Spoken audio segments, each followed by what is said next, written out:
மற்றும் ஒரு மூன்றாம் வானம் அனுபவத்தை பூமியிலே அனுபவிப்பதற்கு எபேசிய நிருபத்தில் கருத்தாய் ஆராய்ந்து தேவன் நமக்கு வைத்திருக்க திட்டத்தில் வாழ வேண்டும் என்ற ஆசையோடு வந்திருக்கிற உங்கள் ஒவ்வொருவரையும் தேவ கிருபை சமாதானம் உண்டாவதாக என்று சொல்லி வாழ்த்தி வரவேற்கிறேன்.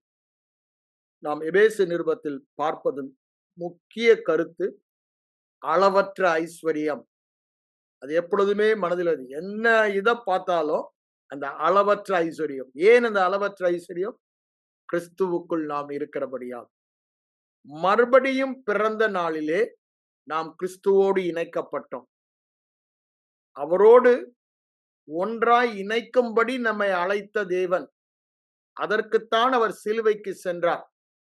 அவர் சிலுவைக்கு சென்று பாவத்தை பரிகரித்து மரணத்தை பரிகரித்து உயிரோடு எழுந்து நம்மை அவரோடு இணைத்து கொண்டார். அவரோடு கூட நாமும் உயிரோடு எழுப்பப்பட்டு அவரோடு கூட சிங்காசனத்தில் வீற்றிருக்கிறோம். The one truth we should never forget what is our union with Christ. 1 கொரிந்தியர் 1:9 சொல்றாருல, அவரோடு ஐக்கியமாய் இருப்பதற்கு அழைத்த தேவன் உண்மையுள்ளவர். தேவனுடைய உண்மை மகா பிரதானமானது, நம்ம தியானிக்க வேண்டியது. அப்படிதானே? சாரால் என்ன பண்ணலாம்? அவர் உண்மையுள்ளவர் என்று நிதானித்து அந்த வயதுல நடக்க முடியாத ஒரு அற்புதம் நடப்பதற்கு காரணமாக. ஏன்னா ஒரே காரணம் என்ன? அவர் உண்மை உள்ளவர் என்று நிதானித்தால் என்று சொல்லப்படுகிறது. அவருடைய உண்மையை நிதானிக்கத்தான் நாம் அழைக்கப்பட்டிருக்கிறோம். அந்த உண்மையை நாம் தியானிக்க, அதை படம் பிடித்து பார்க்க, அவருடைய உண்மைதான் நமக்கு கிறிஸ்தவ வாழ்க்கையிலே எல்லாம். நம்முடைய உண்மை அல்ல, அது நல்லா புரிந்து கொள்ள வேண்டும். எல்லாமே அவர், அதுதான் கிருபையின் வெளிப்பாடு என்று நாம் சொல்லுகிறோம். அவருடைய உண்மையை சார்ந்து நாம் வாழ்கிறோம். அவர் உண்மையுள்ளவர், அழைத்தவர் உண்மையுள்ளவர். அழைத்தவர் உண்மையுள்ளவர் என்றால் எதற்கு அழைத்தார்? அவரோடு ஐக்கியமாயிருப்பதற்கு, ஒன்றாயிருப்பதற்கு. அதனால இதுல எந்த சந்தேகமும் இல்லை, நான் அவரோடு ஒன்றாக தான் இருக்கிறேன். இந்த சத்தியம் இருந்துச்சுன்னா அப்ப என்ன நமக்கு வரும்? அவரோடு இணைக்கப்பட்ட ஒரே காரணத்தினால அவர் இருக்கிற வண்ணமாகவே நான் இருக்கிறேன். அந்த நினைவு எப்பொழுது இருக்கணும்? அவரை பற்றிய உண்மை, என்னை பற்றிய உண்மை. அதனாலதான் இப்ப நம்ம பேசும்போது கூட என்ன சொன்னேன்? அவர் மரித்தார் என்றால் நான் மரித்தேன். அவர் உயிரோடு எழுந்தார் என்றால் நான் உயிரோடு எழுந்தேன். அவர் பிதாவின் வலது பாரசத்தில் வீற்றிருக்கிறார், நானும் வலது பாரசத்தில் வீற்றிருக்கிறேன். அவர் இருக்கிற வண்ணமாகவே நான் இப்பொழுது இருக்கிறேன் என்றால் என்ன அர்த்தம்? அவரோடு இணைக்கப்பட்டிருக்கிறபடினால, அதாவது we became one. அதுக்கப்புறம் அதை பிரிக்க முடியாது. அப்படிதானே? கூவத்துல ஓடுற தண்ணி ஸ்மெல்லா தான் இருக்கும். சென்னையில ஓடுற கூவத்துல தண்ணி. ஆனா அது கடல்ல கலந்த பிறகு அது ஒன்றாகி விடுகிறது. அந்த ஸ்மெல்ல பார்க்க முடியாது. அதேதான் நாம் அவரோடு ஒன்றாக இணைக்கப்பட்டு விட்டோம். இதுதான் கிறிஸ்தவ. அதனாலதான் அந்த எபேசிய நிருபத்தில் அவர் சொல்லும் பொழுது, கிறிஸ்துவின் அளவற்ற ஐஸ்வர்யத்தின் சுதந்திரத்தில் நாம் பங்குடையவர்கள் என்பதை திரும்ப திரும்ப. இதுக்கெல்லாம் காரணம் நம்மில் ஒன்றுமே இல்லை, எல்லாமே கிருபை கிருபை கிருபை என்று அவர் சொல்லிக்கொண்டே போகிறார். அப்போ நம் மனதில் எப்பொழுதும் இருக்க வேண்டியது அளவே இல்லாத, எல்லையே இல்லாத, என்னால் புரிந்து கொள்ள முடியாத, விவரிக்க முடியாத, வாயினால விவரிக்க முடியாத ஐஸ்வர்யம் உள்ளவனாய். ஒரே காரணம் என்ன? தேவன் எல்லாவற்றையும் கடந்து ஐஸ்வர்யம் உள்ளவராய் இருக்கிறார். அவரோடு இணைக்கப்பட்டபடியால் அந்த இடத்திற்கு நாம் வந்து விட்டோம். இது கொஞ்சம் மூளை அறிவு ஏற்றுக்கொள்ள ஒவ்வாததாக இருக்கலாம், ஆனா அது வேதம் சொல்லும் சத்தியம். இதுதான் மூன்றாம் வானம் வெளிப்பாடு என்று சொல்லப்பட்டுள்ளது இந்த எபேசிய நிருபத்துல. இந்த வெளிப்பாடுகளை அறிந்தோமானால் பரலோகம் போய் தான் பரலோக வாழ்க்கை வாழணும்னு இல்லை. இந்த பூமியிலேயே அந்த பரலோக வாழ்க்கையை, மூன்றாம் வான வாழ்க்கையை வாழ முடியும். அதற்கு தேவையெல்லாம் என்னங்க? வெளிப்பாடு தான். அந்த வெளிப்பாடு. அப்ப பாருங்க, அவர் இருக்கிற வண்ணமாகவே நாம் இருக்கிறோம். அப்படிதானே இப்போ 1 யோவான் 3ஆம் அதிகாரம் ஆரம்பிக்கும்போது, நாம் தேவனுடைய பிள்ளைகள் என்று சொல்லுகிறபடினாலே, தேவன் நம்மேல் பாராட்டின அன்பு அல்லது கிருபை பெரியது என்று சொல்லலாம். இரக்கம் பெரியது கூட என்று சொல்லலாம். ஆனா அத சொல்லிட்டு என்ன சொல்றாங்க முடியும்போது, இப்பொழுது அவர் இருக்கிற வண்ணமாகவே நாம் ஆவியில இருக்கிறோம். ஆனா, அவரை முகமாய் தரிசிக்கும் பொழுது, அவர் இருக்கிற வண்ணமாகவே இருப்போம். அப்போ 100% in every body, soul and spirit. இப்போ ஆவியில அத நம்ம மறுரூபமாகிக் கொண்டிருக்கிறோம். ஆனா அப்பொழுது எப்படி இருப்போமா? அவர் இருக்கிற வண்ணம். அதுக்கப்புறம் அங்க வேலையே இல்ல. இங்க தான் இந்த வேலையெல்லாம். அதனால தான் அத திரும்ப திரும்ப நம்ம கேட்க வேண்டும் என்று சொல்கிறேன். அப்போ அந்த எபேசியர் நிருபத்தின் கருப்பொருளே இதுதான். நான் அளவில்லாத ஐஸ்வர்யம் உள்ளவன். தேவனுடைய ஐஸ்வரியத்தை எல்லா பகுதியிலும், அது விசுவாசமா இருக்கலாம், அது அன்பா இருக்கலாம், அது பரிசுத்தமா இருக்கலாம், நீதியா இருக்கலாம். எல்லாவற்றிலும் என்னதான்? என்னுடைய நீதி என்னதான்? அளவில்லாத நீதிதான். என்னுடைய விசுவாசம் அளவில்லாத ஏன்? அவரோடு இணைக்கப்பட்டேன். அவருடைய விசுவாசம் என்னுடைய விசுவாசம். இத திரும்ப திரும்ப திரும்ப நமக்கு நினைப்பூட்டி நம்முடைய எண்ணங்களை மறுரூபமாக்க வேண்டும். அதனால தான் பாருங்க முதல் வசனத்திலே அவர் என்ன சொல்றாரு? இயேசு கிறிஸ்துவுக்குள். அப்படின்னா என்ன? இணைக்கப்பட்டபடினால். நீங்க கேத்தலிக் பைபிள்ல உள்ள இந்த கிறிஸ்துவுக்குள் வர இடத்துல எல்லாம் இன் கிரைஸ்ட் எல்லாம் union because you are one with in union இணைக்கப்பட்டபடியால் அது இணைப்பதான் அங்க சொல்லுவாங்க. ரெண்டும் ஒரே அர்த்தம் தான். அதான் என்ன சொல்றாரு? இணைக்கப்பட்டபடியால் அந்த அளவில்லாத பரிசுத்தம், அந்த அளவில்லாத விசுவாசம் உள்ளவர்கள். அதை சொல்லிட்டு தான் 2ஆம் வசனம் நம்ம பார்த்துட்டு இருக்கிறது. இப்போ நம்முடைய பிதாவாகிய தேவனாலும் கர்த்தராகிய இயேசு கிறிஸ்துவினாலும் உங்களுக்கு கிருபையும் சமாதானமும் உண்டாவதாக. அதாவது இந்த ஒருத்தரை ஒருத்தரை பார்த்து வாழ்த்துறதே இந்த உலகத்துல வந்ததே கிறிஸ்தவர்கள் தான். ஏன்? யூதர்களுக்கு அந்த பழக்கத்தை ஆண்டவர் சொல்லி கொடுத்தார். அப்படிதானே? நீங்க ரூத் புத்தகத்தை பார்த்தா அந்த வாழ்த்துதலின் மகிமையை நல்லாவே பார்க்கலாம். அவன் போவாஸ் வந்தாலும் சரி, அங்க உள்ள வேலை செஞ்சாலும் சரி, ஒருவரை ஒருவர் வாழ்த்துவதை நம்ம அங்க பார்க்கலாம். வாழ்த்துதலை அறிய வேண்டுமானால் ரூத் புத்தகத்தை எடுத்து படியுங்க. எவ்வளவு வாழ்த்துதலே ஏன் முக்கியம் நான் சொல்ல வரேன்னா, வாயின் வார்த்தையில தான் வல்லமை இருக்கு. இந்த உலகத்துல இந்த குட் மார்னிங், குட் ஈவினிங் இதெல்லாம் அதை மகத்துவத்தை அறிந்து கொண்டபடினால இன்னைக்கு அது ருட்டீன் ஆயிடுச்சு. ருட்டீன் இல்லங்க. காட்ஸ் வே கன்ஃபெஷன் அப்படிதானே? அவங்க வாயில சொல்லும் பொழுது அததான் இன்னைக்கு இந்த புறஜாதியார்கள் எடுத்துக்கிட்டாங்க. அப்படிதானே? வாழ்க வளமுடன் எல்லாம் வந்துறாங்களா? எங்க இருந்து பிடிச்சானுங்க? இந்த பாசிட்டிவ் சயின்ஸ் கிறிஸ்டியன் ஆத்தர்ஸ் பைபிள படிச்ச புக்குல இருந்து அதை எடுத்துக்கொண்டு நம்ம ஒருவரை அப்படி வாழ்த்தும் பொழுது நாமும் வாழ்கிறோம். அப்படிதானே? நீ எப்படி அப்போ அதே வாழ்த்துதல் நமக்கு திரும்பி வருது. அவன் ஒருதி இல்லைன்னா. அப்போ அந்த வாழ்த்துதலுடைய மகிமையை புரிந்து கொண்டு உலக மக்கள் வாழ்த்துகிறாங்க. அப்போ தேவ பிள்ளைகள் அப்போ இங்க முதல்ல அவரை பாருங்க. இந்த வாழ்த்துதல்ல ஒரு வல்லமை இருக்கிறது என்று அறிந்தபடினாலதான் அவர் ஒரு வல்லமையான வாழ்த்துதலை கூறுகிறார். கிருபையும் சமாதானமும் உண்டாவதாக. அப்ப யோசிச்சு பாருங்க. இந்த வாழ்த்துதல் அவர் பண்ணும் பொழுது உங்க வாழ்க்கையில சமாதானம் என்ன? எல்லாமே பரிபூரணம். ஒண்ணுமே குறை இருக்கக்கூடாது. அப்படிதான் வாழ்த்துறாரு. அதற்கு ஆதாரம் என்னங்க?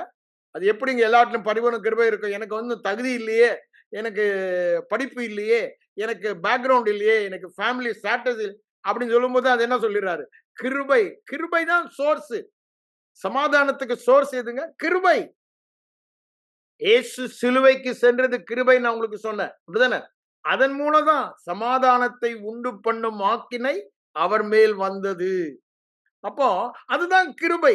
அப்போ அந்த கிருபை source of everything in life. இந்த கிருபையை நாம் புரிந்து கொண்டோமானால் இந்த வாழ்த்துதலை நாம் புரிந்து கொள்வோம். வேதத்தில் உள்ள ஒரு வார்த்தை கூட சும்மா இல்லைங்க. இதை நம்ம வேதத்துல படிக்கும் பொழுது அப்படியே இது ஒரு வாழ்த்துதல்னு போயிடுவோம். எனக்கு ஆண்டவர் அங்க ஒண்ணு. ஆனா அங்கதான் முக்கியத்துவமே இருக்குது. கிட்டத்தட்ட 17 தடவை இந்த வாழ்த்துதல் வேதத்துல இந்த நிருபங்கள்ல நம்ம பார்க்கலாம். கிருபையும் சமாதானம். ஏன்? பவுலடிகளார் வெளிப்பாடு பெற்ற பிறகுதான் இந்த வாழ்த்துதல கிருபை சேர்க்கப்பட்டது. அதுக்கு முன்பாக யூதர்களை எப்படி வாழ்த்துவாங்க? ஷலோம் தான், சமாதானம். ஆண்டவர் கூட சுவிசேஷத்துல அதை தான் சொல்றாரு. ஏன்? இன்னும் கிருபை அவர் சிலுவைக்கு போகவில்லை. இப்ப சிலுவைக்கு போய் அவர் எல்லாவற்றையும் செய்து முடித்ததுதான் கிருபை. அந்த கிருபை தான் இப்ப நம்ம வாழ்க்கையில ஆரம்பம் முதல் முடிவு வரை, திரும்பவும் சொல்றேன், நான் மறுபடியும் பிறந்தது கிருபையினால. தொடர்ந்து ஒவ்வொரு நாளும் ஒவ்வொரு காரியத்திலும் ஜெயமாக வாழ்வது தேவ கிருபை. அங்க கிரியைக்கு இடமே இல்ல. கிருபை, கிருபை, கிருபைதான். ஆனா அந்த கிருபைனா என்ன என்பதை நாம் புரிந்து கொள்ள வேண்டும். ஆனா இந்த வாழ்த்துதலை நாம் ஏன் அவ்வளவு முக்கியத்துவம் படுத்தி நான் உங்களோட பேசுகிறேன்னா, சாதாரணமா இத ஸ்கிப் பண்ணிட்டு அடுத்த வசனத்துக்கு எல்லாரும் போயிடுவாங்க. ஆனா வேதத்தில் உள்ள எழுத்துகள் எல்லாம் பரிசுத்த ஆவியானவரால் ஏவப்பட்டு தேவ மனுஷர்கள் நமது பிரயோஜனத்திற்காக எழுதப்பட்டது. அப்படித்தானே சொல்றாரு 1 தீமோத்தேயு 3ஆம் அதிகாரத்துல. அங்க பிரயோஜனம்ன்றது இங்கிலீஷ் சொல்லும்போது ப்ராஃபிட்டபிள். நாம் பக்தி விருத்தி அடைந்து தேறுகிறதுக்கு. அதனாலதான் அந்த 1 தீமோத்தேயு 4ஆம் அதிகாரத்துல கூட என்ன சொல்றாரு, நீ தேறுகிறது யாவருக்கும் தெரியும்படி இவைகளையே சிந்தித்துக் கொண்டிரு, இந்த வேத எழுத்துக்களை. ஏன் இது பரிசுத்தம். இது சும்மா அவரு பால் சும்மா அப்படி சொல்லிட்டு போலடிலாம். எது மூலமா? பரிசுத்த ஆவியானவரால் ஏவப்பட்டு எழுதப்பட்ட வார்த்தைகள்.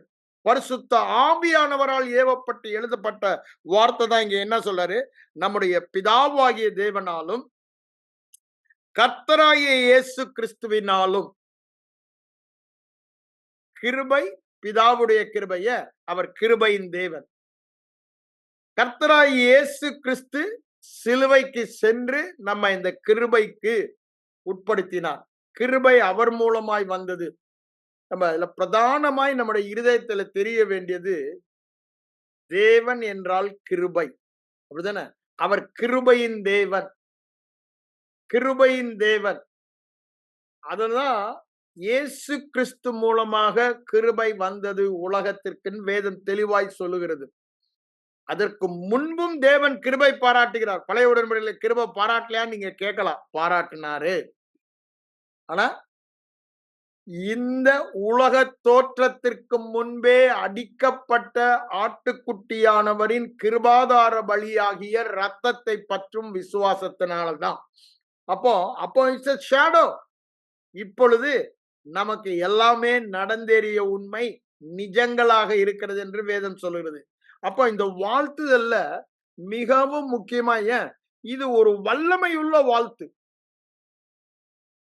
கிருபை உண்டாவதாக, கிருபை உண்டாவதாக பேதுரு அங்க வாழ்த்துறத பார்க்கிறோம். அப்படிதானே? பெருகுவதாக. பேதுரு சொல்லும் போதெல்லாம் ஆரம்பிக்கும் போதும் முடிக்கும் போதும் இவர் மாதிரிதான் இது பண்ணுவாரு. ஆனா அவர் எங்க என்ன சொல்றாரு, பெருகுவதாக என்று சொல்லுகிறார். அப்படின்னா என்ன? அது உங்க வாழ்க்கையில பெருகி வெளிப்படுவதாக. உண்டாவதாகனா அது உங்கள் வாழ்க்கையிலே உண்டானது வெளிப்படுவதாக. அதுதான் சொல்றாரு. ஆனா நமக்கு பரிபூரண கிருபை மறுபிறப்பிலே கொடுக்கப்பட்டு விட்டது. அதனால இன்னும் கிருபை தாரும், அதிகம் தாரும் அப்படின்னு கெஞ்ச வேண்டாம். It's already been given. பரிசுத்தவான்களுக்கு ஒரு விசை அளிக்கப்பட்ட விசுவாசம்ன்றாரு. அதுதான் கிருபை. நமக்கு மறுபிறப்பிலேயே அந்த கிருபை கொடுக்கப்பட்டு விட்டது. கிருபை கொடுக்கப்படவில்லை என்றால் நம்ம ரட்சிக்கப்பட்டிருக்கவே முடியாது. தேவ பிள்ளைகளாய் மாறி இருக்கவே முடியாது. கிருபையினாலே நம்மை அழைத்த தேவன் தாயின் வயிற்றில் உருவாகும் முன்னேன்றார். அப்படிதானே? கிருபையினாலே அழைத்தார். அப்போ கிருபை என்பது என்ன என்று நம்ம தெளிவாய் புரிந்து கொள்ள வேண்டும். கிருபை உண்டாவதாக என்று வாழ்த்துறதுல அவ்வளவு வல்லமை இருக்குன்னா கிருபையை தெரிஞ்சுக்கணும். நான் இன்னொரு விதத்துல கிருபையை சொல்லணும்னா ஒரே விதத்துல தான் சொல்லணும். என்ன? கிருபை என்பது தேவனுடைய DNA. அப்படின்னா என்னங்க? மரபு அணு. தமிழ்ல தூய தமிழ்ல மரபணு அப்படின்னா என்ன? வித்து. தேவனுடைய வித்து தான் கிருபை. தேவனுடைய DNA. இப்போ உலகத்துல நம்ம பறக்கிறோம் பெற்றோருக்கு. அப்ப நம்முடைய மரபணு எங்க இருந்து வருது? DNA. நம்முடைய பெற்றோரிடமிருந்து மாம்சத்தின் மூலமாக அது நமக்கு வருகிறது. ஆனா பிறக்கும் பொழுதே அந்த சுபாவங்கள் எல்லாம் நம்முடைய டிஎன்ஏல இருக்குது. பெற்றோருடைய சுபாவங்கள், அவருடைய திறமைகள், அவருக்கு இருக்கிற காரியங்கள் எல்லாமே எங்க இருக்கு? நம்ம டிஎன்ஏல எழுதப்பட்டு விட்டது. We call it genotype. ஆமா. ஆனா ஜீனோம் என்றோம் ஜீனோடைப். அது சரீரத்திலே வளரும் பொழுது அவைகள் எல்லாம் வெளிப்படுவதை பார்க்கிறோம். அந்த மாரி உயரம், அது மாரி கலரு, அத மாரி பேச்சு, அத மாரி திங்கிங், அதே மாரி திங்கிங் வந்து கூட இருக்கனால வருது. அதே மாரி காரியங்கள் எல்லாம் அந்த ஜீன்ல இருக்கிறபடினாலே, டிஎன்ஏல இருக்கிறபடினால, அந்த குணாதிசயங்கள் எல்லாம் வெளிப்பட ஆரம்பிக்கிறது.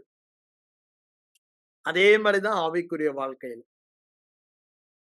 தேவனுடைய டிஎன்ஏவே நமக்குள்ள வந்துருச்சு. வேதன் திரும்ப திரும்ப சொல்றது அதுதான். நீங்க யோவான் 1 அதிகாரத்துல பார்த்தீங்கன்னா, அவர் என்ன சொல்றாரு? அவர்கள் புருஷ சித்தத்தினாலும், மனுஷ சித்தத்தினாலும் பிறவாமல் தேவனால் பிறந்தவர்கள். இந்த 12ஆம் வசனம் சொல்லிட்டு 13 அதுதான் அவர் சொல்லுவாரு. தேவனால் பிறந்தவர்கள். அப்படின்னா என்ன அர்த்தம்? மனித வித்தினால் பிறக்கவில்லை. இப்போ மரியாளிட்ட காபிரியேல் வராரு. வாழ்த்துதலே இப்படிதான் இருக்கு. கிருபை பெற்றவளேன்னு தான் வாழ்த்துகிறாரு. ஸ்திரீகளுக்குள்ளே நீ ஆசீர்வதிக்கப்பட்டவள். ஏன்னா நீ கிருபை பெற்றவள் என்று தான் சொல்றாரு. இப்ப எங்க கிருபையின் வித்து அவளுக்குள்ள வரப்போகிறது. அதை பேஸ் பண்ணி தான் சொல்றாரு. கிருபையின் வித்து உனக்குள்ள வரப்போறதுன்னா, உலகத்திலே நீ பெரிய ஆசீர்வதிக்கப்பட்டவள் வாழ்த்துறத பார்க்கிறோம். அப்போ தேவதூதர் அவருக்கு சொல்லும் பொழுது, மரியாள் என்ன கேள்வி கேட்கிறாங்க? புருஷனை அறியேனே, இது எப்படி ஆகும்? அப்படின்னா என்ன? அந்த வித்து இல்லையே, எப்படி எனக்கு ஒரு குழந்தை பிறக்கும்னு சொல்றீங்க? அப்படின்னு கேள்வி கேட்கிறேன். அப்போ அவர் என்ன சொல்றாரு தேவதூதரே? பரிசுத்த ஆவி உன்மேல் நிழலும். அப்படிதானே? அது பரிசுத்த வித்து. அந்த பரிசுத்த வித்தினாலே நீ கற்பம் தரித்து ஒரு குழந்தையை பெறுவாய் என்று சொல்லுகிறார். உடனே என்ன சொல்றார்? தேவனால் ஆகாத காரியம் ஒன்றும் இல்லை என்று சொல்லும் பொழுது, அந்த வார்த்தைக்கு தன்னை விட்டு கொடுக்கிறார். கற்பம் தரித்து தேவகுமாரனை பெற்றுவரார். அப்ப பாருங்க, இது தேவனால் பிறப்பிக்கப்படுவது.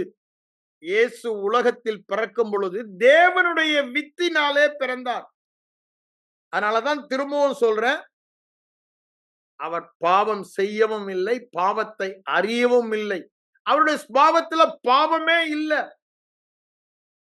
ஆனா உலகத்தில் பிறந்த அனைவரும் மாம்சத்தில் பிறக்கிறபடினால, அந்த மாம்ச வித்தினாலே ஆதாமுக்குள் பிறக்கிறபடினாலே, ஆதாம் விழுந்து போன பிசாசின் சுபாவத்தில் தான் பிறக்கிறார்கள்.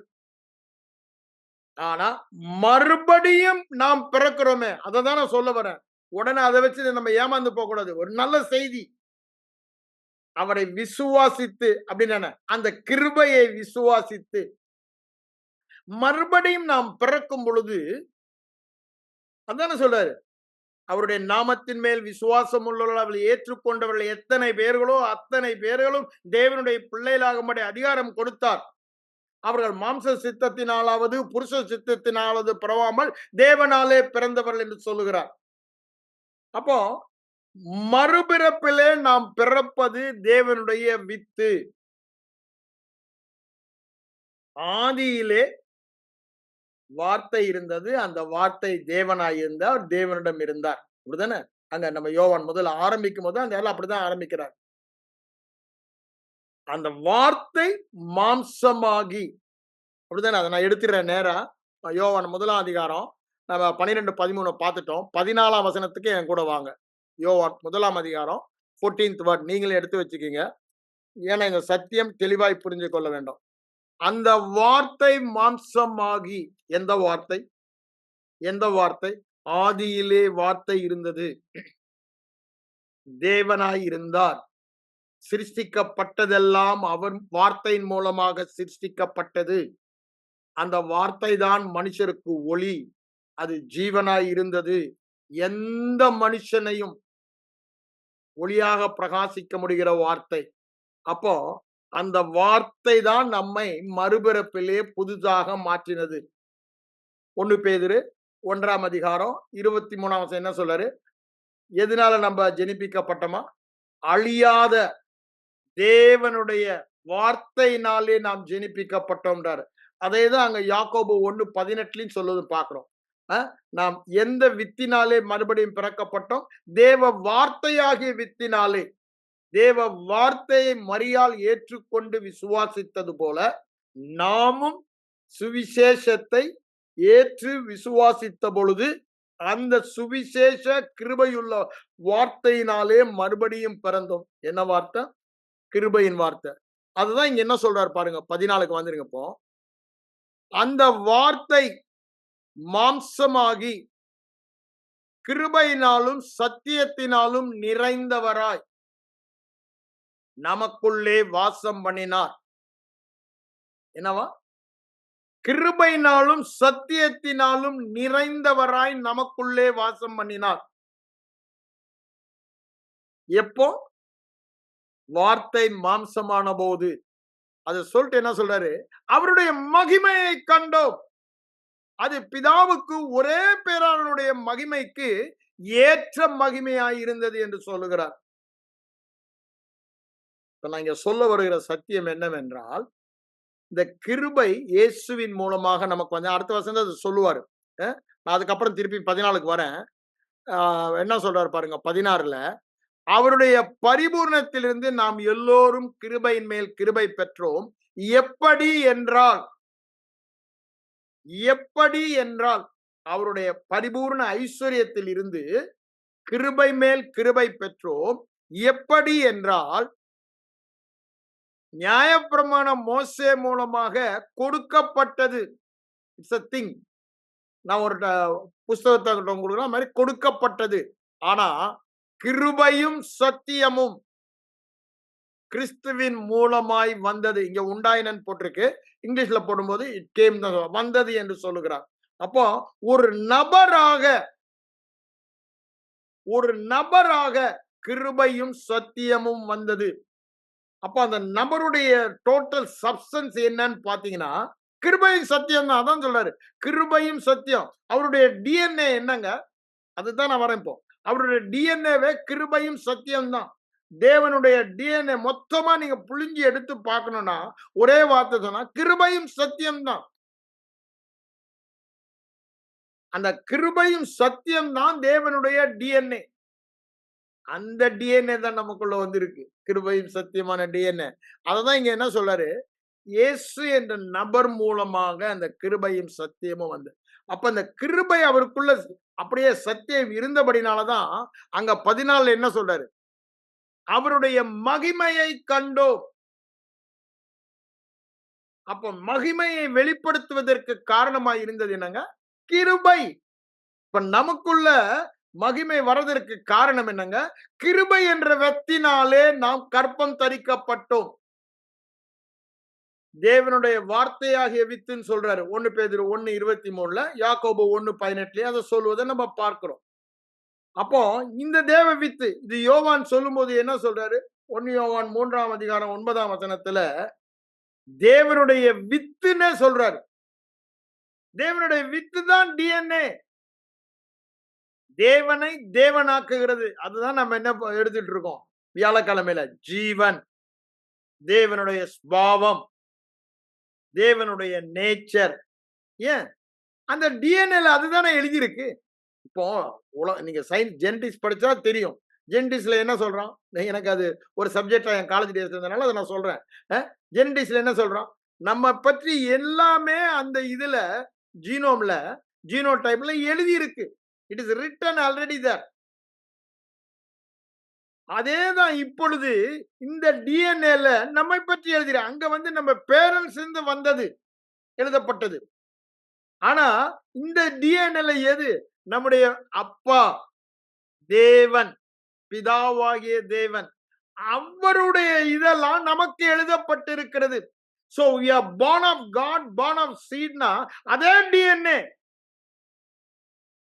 அதனாலதான் நான் திரும்ப திரும்ப சொல்றேன், curses cannot be in my family. திரும்பவும் ஆழமா சொல்றேன். இத விசுவாசித்தா அப்படியே ஆகும். எங்க அப்பாக்கு சுகருங்க, எங்க அம்மாக்கு சுகருங்கன்னா, ஏங்க கரெக்ட் உங்க ஜீன்ல அது எழுதி இருக்கு டிஎன்ஏல. ஆனா நான் மறுபடியும் பிறந்தேன். பழையவைகள் ஒழிந்து போயின, எல்லாம் புதிதாயின. அப்படின்னா என்னங்க? பழைய DNA is taken out. A new DNA is come inside me. என்ன டிஎன்ஏ? தேவனுடைய டிஎன்ஏ. தேவனுடைய டிஎன்ஏல சுகர் இருக்கா, பிரஷர் இருக்கா, வேற ஏதோ ஆட்டோ இம்யூன் சிக்னஸ் இருக்கா? ஒரு வியாதியும் கிடையாது. அவர் தேவனுடைய அதே டிஎன்ஏ எனக்கு, அதுதான் என்னுடைய ஜீனோம்ல எழுதியிருக்கு. That is my genotype. என்னுடைய மரபணு. நான் எப்படி வாழ்கிறேன், எப்படி இருப்பேன் என்று என்னுடைய ஜீன்ல இருக்க, மரபணுவுல எழுதப்பட்டிருக்க. அந்த மரபணு இப்பொழுது தேவனுடைய மரபணு. ஏன்? நான் தேவனால் பிறந்தவன். மனிதரால் அல்ல, மாம்ச சித்தத்தினால் அல்ல, தேவனால் பிறந்தவன். யோவான் வந்து இத திரும்ப திரும்ப இங்க சொல்றாரு இல்ல, 1 அதிகாரத்துல சொல்றாரு சுவிசேஷத்துல. திருப்பி 3 அதிகாரத்திலையும் சொல்றாரு. திருப்பி நீங்க பாத்தீங்கன்னா 1 யோவான்ல வரிசையா சொல்லிட்டே வருவார். கிட்டத்தட்ட நீங்க பாத்தீங்கன்னா ஒரு 15, 17 தடவை தேவனால் பிறந்தவன், தேவனால் பிறந்தவன், தேவனால் திருப்பி திருப்பி அவர் சொல்வதை நாம பார்க்கலாம். 3 அதிகாரத்துல 3 தடவை சொல்லுவாரு, 4 அதிகாரத்துல 3 தடவை சொல்லுவாரு, 5 அதிகாரத்துல 3 தடவை சொல்லுவாரு. திரும்ப திரும்ப அதை அவர் சொல்வதை நாம அங்க பார்க்கலாம். ஏன் அதை நான் சொல்ல வருகிறேன்? இது இருதயத்துல ஆழமா போணும். மனுஷனால பிறந்தது, மனுஷன் அது மாம்சமா போயிடுச்சு. இப்போ நான் ஆவியினால பிறந்த புது சிருஷ்டி. ஆவியினால பிறந்த புது சிருஷ்டி தேவனால, தேவனுடைய வித்தினால பிறந்தபடினால என்னுடைய மரபணு என்னங்க? என்னுடைய டிஎன்ஏ என்னங்க? என்னுடைய நேச்சர் என்னங்க? என்னுடைய சுபாவம் என்னங்க? என்னுடைய ஜீன் ஜோயே லைஃப். அது என்ன? அது தேவனுடைய லைஃப். தேவனுடைய சுபாவம். அததான் இங்க சொல்ல. அப்போ கிருபை என்பதுதான் அந்த டிஎன்ஏ ஆஃப் காட். அதுவே நமக்குள்ள வந்தது.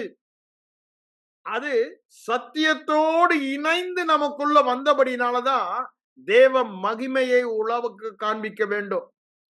இப்ப நம்ம கிருபையை பெற்றோம். நான் எதற்குங்க கிருபையை பெற்றிருக்கோம்? பவுல் நல்லா சொல்லுவாரு. ரோமர் 9 அதிகாரம் 23 வசனத்துல என்ன சொல்லுவாரு? கிருபா பாத்திரங்கள்னுவாரு. என்ன கிருபா பாத்திரங்களா? கிருபையை பெற்றிருக்கிறோம். பரிபூரணமா பெற்றிருக்கிறோம். அளவில்லாம பெற்றிருக்கிறோம். எதற்குங்க? எதற்குங்க? தேவ மகிமையை வெளிப்படுத்த. அப்படின்னா என்ன? தேவ சாயலை அதாவது இந்த கிருபை என்னுடைய டிஎன்ஏ. என்ன டிஎன்ஏ? தேவனுடைய டிஎன்ஏ. இது என்னுடைய ஜீனோம்ல இருக்கு. ஆனா இதை நான் வெளியே காண்பிக்கணும். அதற்குதான் அந்த காண்பிக்கிறது தான் மகிமை என்று சொல்லுகிறோம். எப்படி உலகத்தில் ஒரு குழந்தை பிறந்து வளரும் போது தங்களுடைய பெற்றோருடைய காரியங்களை அப்படியே காண்பிக்கிறதோ, அதே மாதிரி நாமளும் காமிக்கணும். எப்பதான் முடியும்? ஆவியில வளரும் போதுதான் முடியும். அதற்கு தான் தேவனுடைய வார்த்தை, அதற்கு தான் ஆவியாகிய வார்த்தை, ஆவியானவர். ஆகவே இதை நாம் புரிந்து கொள்ள வேண்டும். இங்க என்ன சொல்றாரு?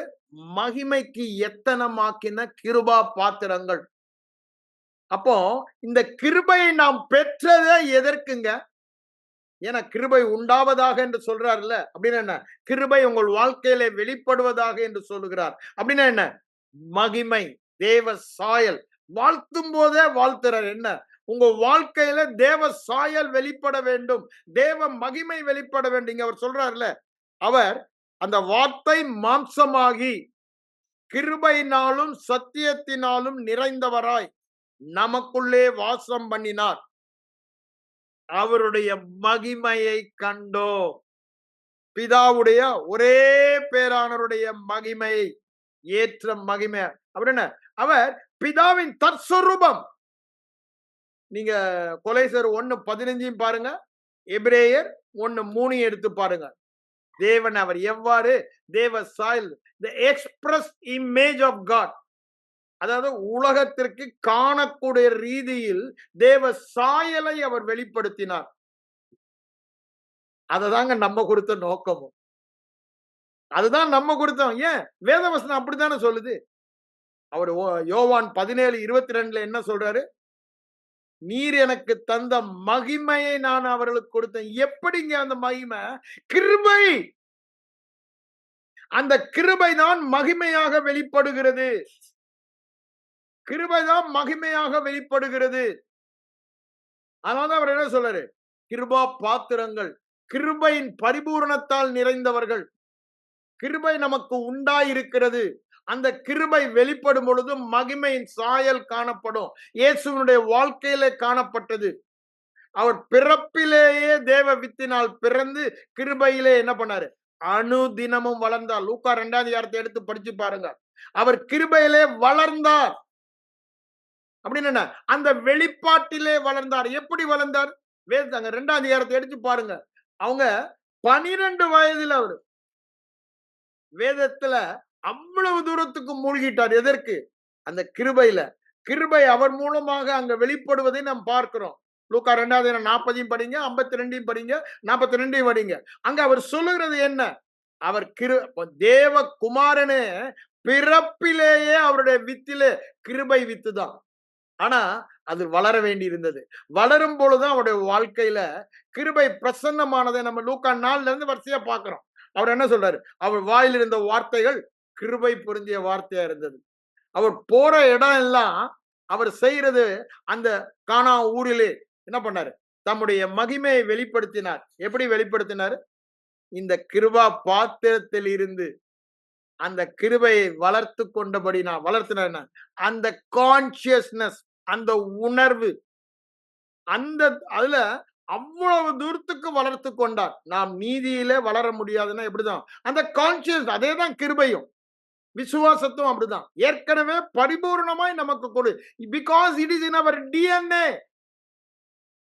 It is in our DNA. DNA மறுபிறப்பிலே நம்முடைய டிஎன்ஏவே மாற்றப்படும். பழையவர்கள் எல்லாம் ஒளிந்து போயின. எண்ணத்தை மாற்ற வேண்டும். அது சத்தியம், சத்தியம், சத்தியம். அது அனுபவம் அல்ல. எல்லாம் புதிதாயின. அனுபவம் அல்ல, சத்தியம். அது அனுபவம் ஆக்க வேண்டியது நம்முடைய வேலை. எப்படி அனுபவம் ஆக்கணும்? முயற்சிக்கணுமா? இல்ல. ஏன்? டிஎன்ஏல இருந்து ஆட்டோமேட்டிக்கா வெளிப்படும். அப்போ அந்த மனநிலைக்கு வர வேண்டும். அதுதான் கிறிஸ்தவ வாழ்க்கை. அதான் இங்க சொல்றாரு, அவருடைய மகிமை கண்டோம் என்று. அதே 18ல என்ன சொல்றாரு பாருங்க. தேவனை ஒருவனும் ஒரு காலம் கண்டதில்லை. பிதாவின் மடியில் இருக்கிற ஒரே பேரான குமாரனை அவரை வெளிப்படுத்தினார் என்று சொல்லுகிறார். இப்போ பிதாவை வெளிப்படுத்துவதற்கு கிருபையும் சத்தியமும் நிறைந்தவராய் அவர் மாம்சமானார். இன்கார்னேஷன், மனித அவதாரம் எடுத்தார். எப்படி? கிருபையும் சத்தியமும் நிறைந்தவராய் மனித அவதாரம் எடுத்தார். எதற்கு மனித அவதாரம் எடுத்தார்? நம்மை மீட்டுக் கொள்ள. அதை மாத்திரமா செய்தாரு? பிதாவை உலகத்திற்கு காண்பித்தார். ஒருவனும் பார்க்க முடியாத தேவனை தம்முடைய கிருபையும் சத்தியம் நிறைந்து மாம்சமான சரீரத்தில் இருந்து அவர் உலகத்திற்கு பிதாவை காண்பித்தார் என்று சொல்லுகிறார். அப்ப நம்மை குறித்து நோக்கம் என்னங்க? நம்மை இங்க ஒரே பேரானவர் என்றார்.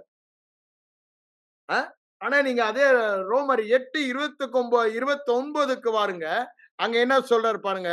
ஒரே பானவர் இப்ப முதற் பேரானவராய் மாறிட்டார். ஏங்க? நமக்குள்ள அந்த கிருபை சத்தியம் நிரம்பணும். நம்ம அந்த கிருபையும் சத்தியம் நிறைந்து மகிமையை வெளிப்படுத்தணும். அதனால இப்போ ஒரே பேரான குமாரன் முதற் பேரானவராய் மாறுபா. ஏன்? அவர் நம்முடையதெல்லாம் நம்மாக மாறி, அப்படிதானே? நம்மாக சிலுவைக்கு சென்று நம்மாக அப்படின்னு என்ன?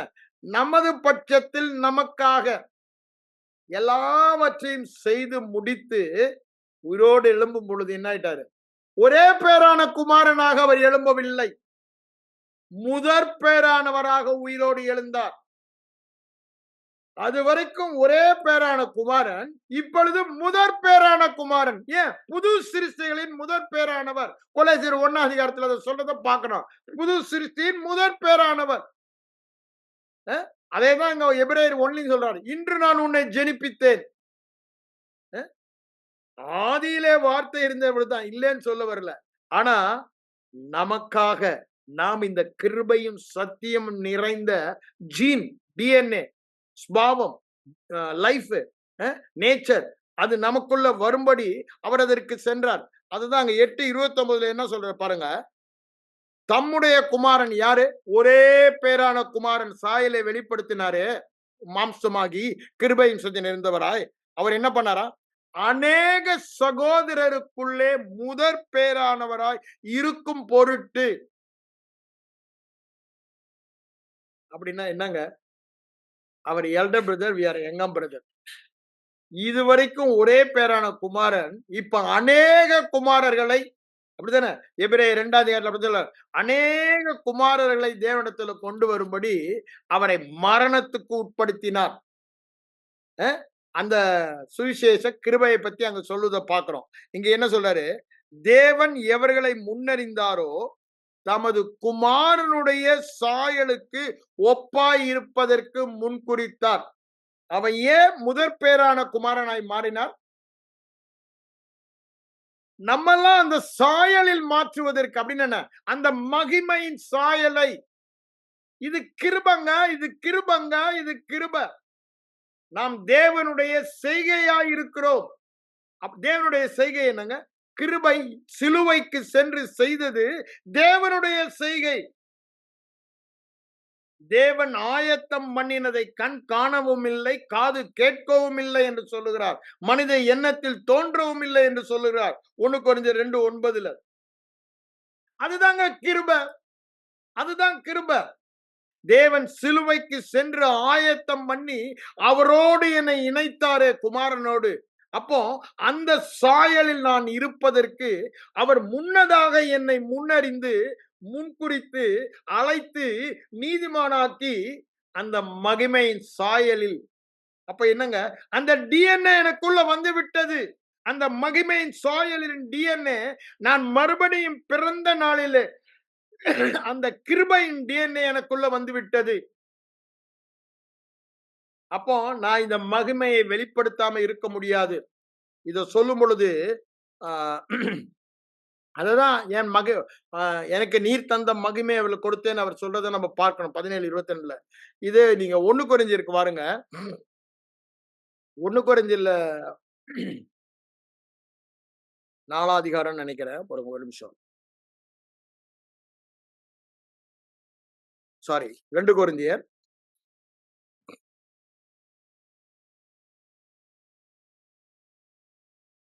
4ஆம் அதிகாரத்துக்கு வாங்க. அங்க என்ன சொல் பாருங்க. 15ஆம் வசனம். அவர் என்ன சொல்ற பாருங்க. வரிசையா அதை சொல்லிக்கிட்டே வராரு. இப்ப டைம் இல்லாம அதுல போல. அவர் 10ஆம் வசனத்திலே இன்னைக்கு முத நம்ம ஆரம்பில பேசின சொல்றாரு. இயேசுவினுடைய ஜீவன் எங்கள் சரீரத்தில் விளங்கும்படிக்கு இயேசுவின் மரணத்தை எப்பொழுதும் எங்கள் அப்படின்னா அந்த மைண்ட் எதற்கு? இந்த டிஎன்ஏ வெளிப்படும்படி. அப்படின்னா என்ன?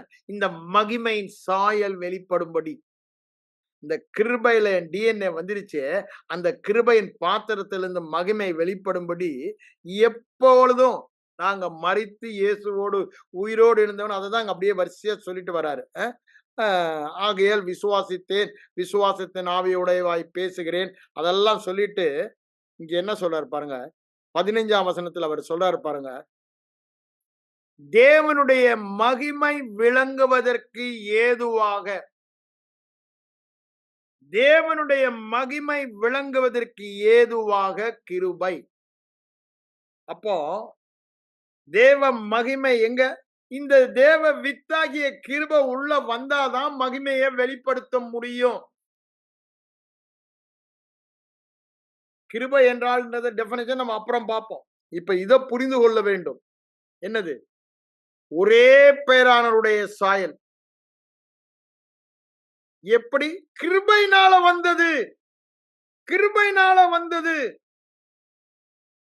அநேகர் நினைக்கிறாங்க இது திடீர்னு ஆண்டவர் இல்ல. ஆதி முதல் தேவன் நோக்கம் அதுதான். உலக தோற்றத்திற்கு முன்பே அன்பிலே குற்றமற்றவனாக மாசற்றவனாக நம்ம நிறுத்துறதற்கு அவர் தெரிந்து கொண்டார்னா அது கிருபை. உலக தோற்றத்திற்கு முன்பே அப்போ இந்த கிருபை தான் இங்க என்ன சொல்றாரு? கிருபையானது மகிமையை வெளிப்படுத்துகிறது என்று சொல்லுறார். நல்லா புரிந்து கொள்ளுங்க. கிரியை அல்ல, கிரியை அல்ல, கிரியை அல்ல, கிரியை அல்ல, கிரியை அல்ல. கிருபைதான் மகிமையை வெளிப்படுது. அப்படின்னா என்ன? இயேசு செய்ததுதான்.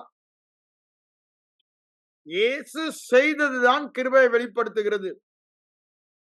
நம்ம வேதத்திலும் பார்க்கிறோம். ஆண்டவர் என்ன சொல்றாரு? 2 பேர் வந்தாங்களாம். ஆலயத்தில ஜெபம் பண்ணாங்களாம்.